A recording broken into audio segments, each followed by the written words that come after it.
Can you tell us a little bit of the background of their Wales Air Ambulance? Yes, of course. Yeah, currently, the charity has 3 helicopters.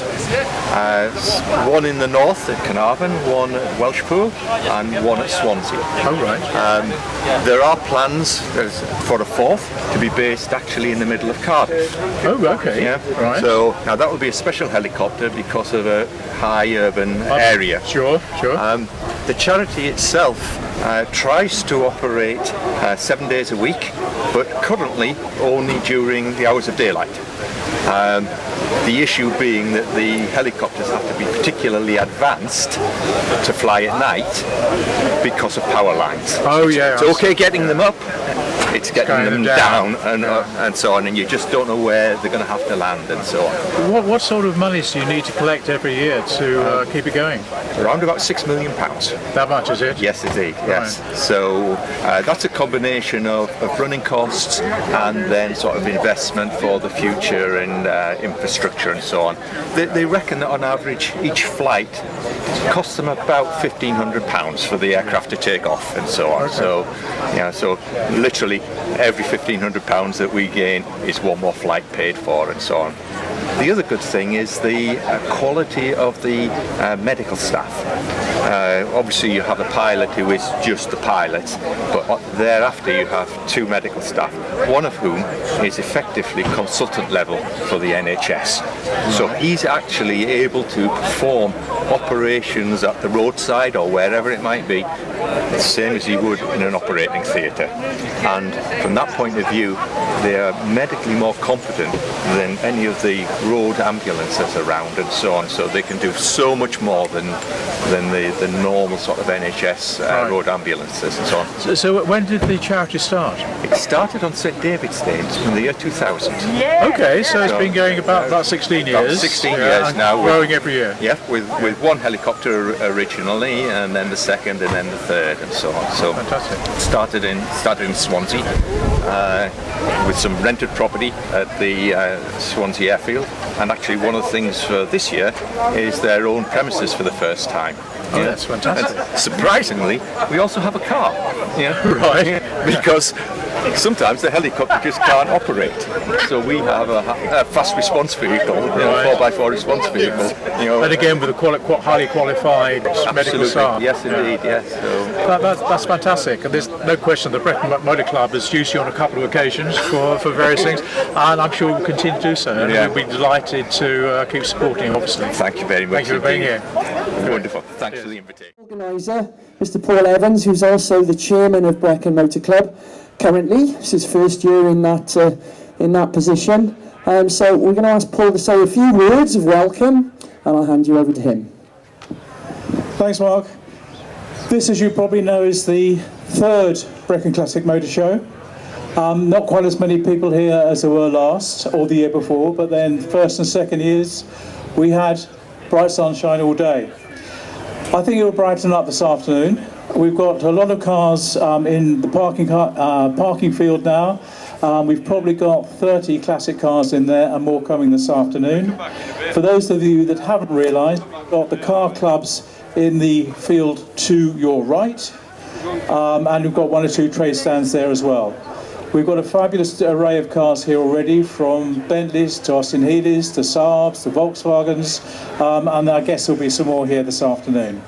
So I'm going to formally... We've got the air ambulance here, as you probably know, are collecting as the charity this year, and I'm going to formally open the show now. Enjoy the day, everybody. You dressed right for it. I'm not the only one dressed for the summer. I got how I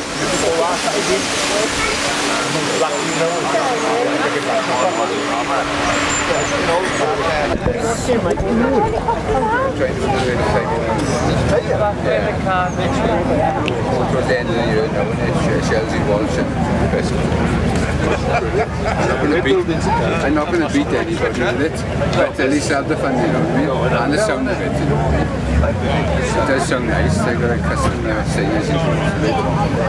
What's the value of something like this? I've been offered 25 for it.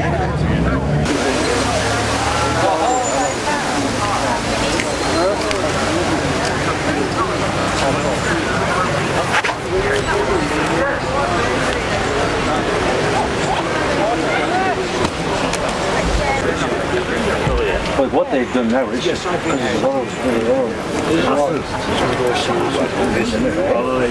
hey, I don't want those. I don't want.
Well, it's all political.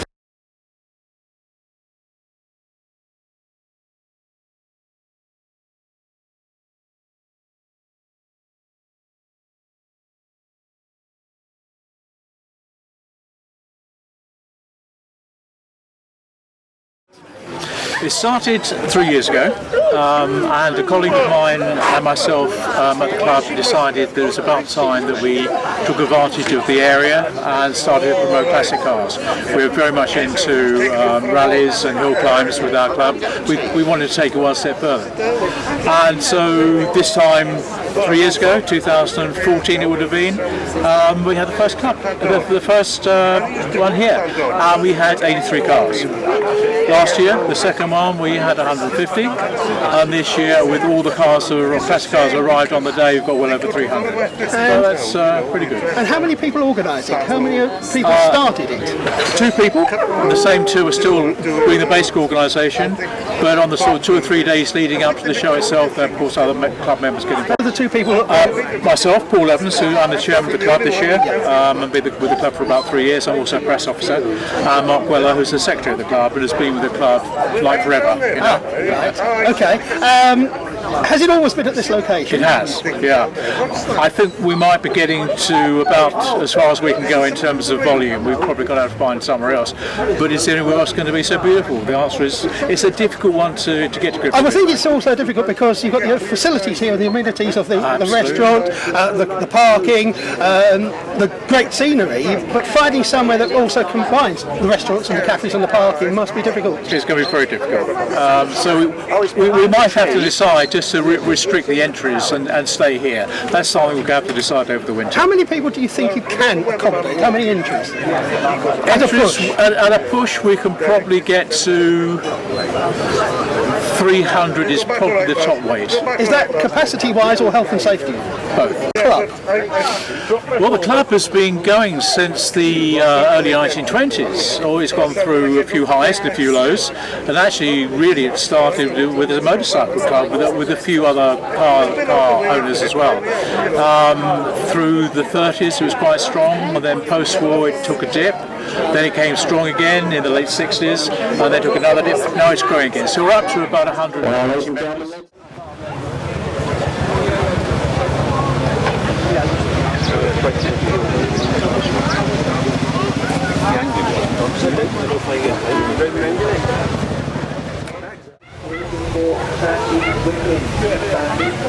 On the Brecon Express,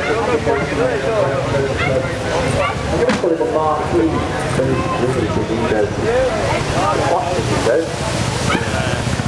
We inspired the marquee, maybe next year.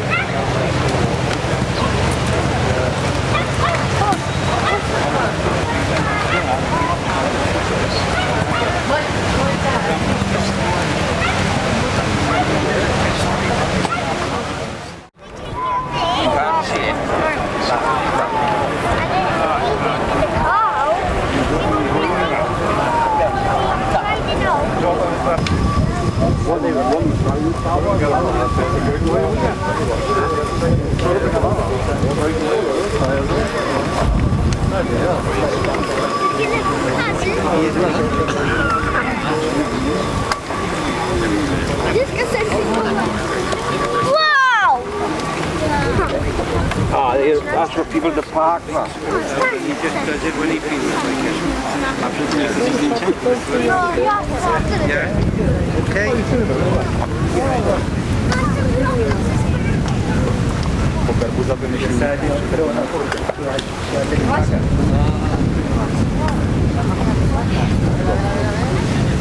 Nie jest podobne do Porsche, bo...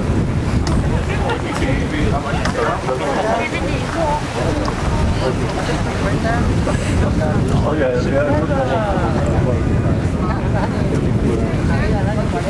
the whole drive as well is quite a laid back position, and that's why a lot of people.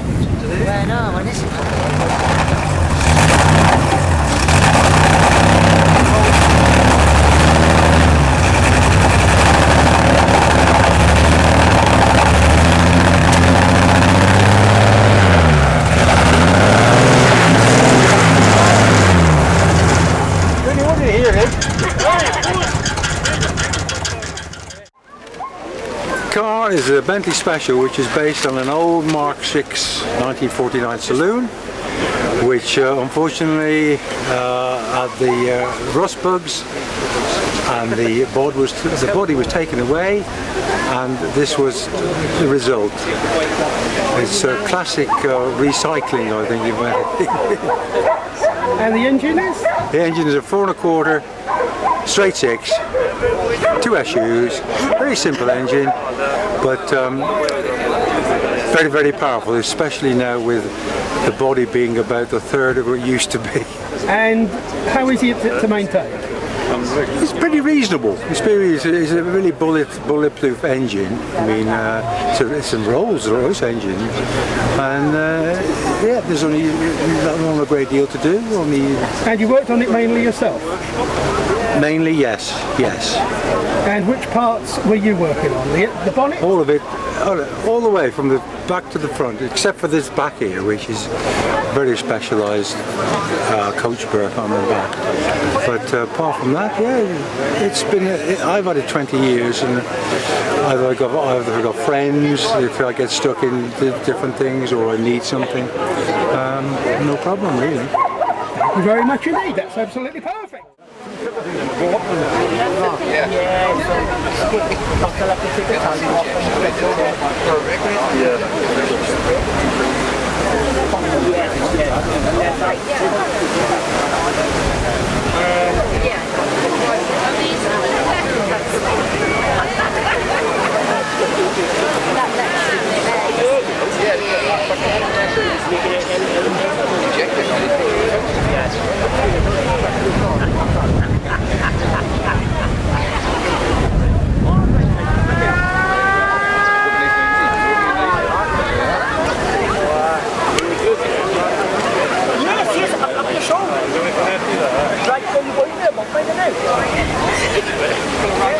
You know, I see it. YouTube or because I'm saying you when you died.